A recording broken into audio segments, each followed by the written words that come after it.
Ayan mga friend, nagtanggal ako ng aking makeup. Ito naman, naglalagay na ako ng aking orasyon. O kaya ako matutulog na mga friend.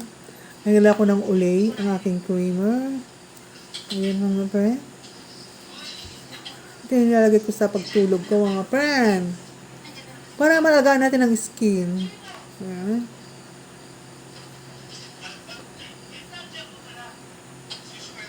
Ulay lang gamit ko mga friend. Bigay lang din sa akin ito ng aking followers. Thank you so much. Kasi tumatanda na tayo, kailangan natin ng lagan natin ng skin. Kahit man lang dito makabawi-bawi naman tayo ng mga friend. Tsaka dapat talaga huwag tayo na-stress. Nakakadagdag ng wrinkles yun mga friend. Ito yung mga orasyon ko sa aking face. Ayan.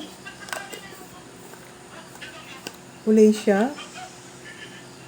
Ayan, ulay. And then, ulay na naman ito eh. Ito sa mga pang night orasyon. Aking face. Ayan. Yan ang orasyon ko mga friend.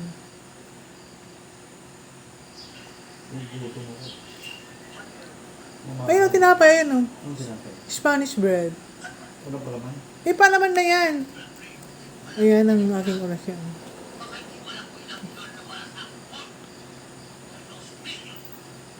Nawawala yung mga wrinkles natin.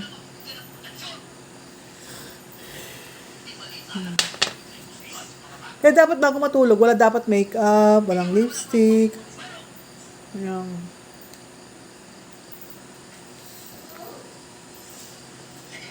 Ulay, baka naman. Tsaka alam mo, sapul talaga, hindi ako nagpopolvo kaya wala akong blackheads.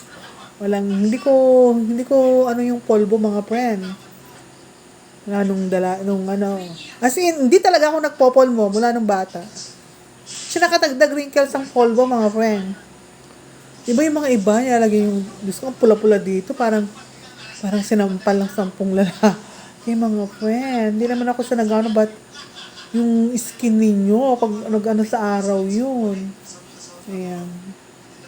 Ayan, face ko for tutulog. Thank you so much for watching. Always take care.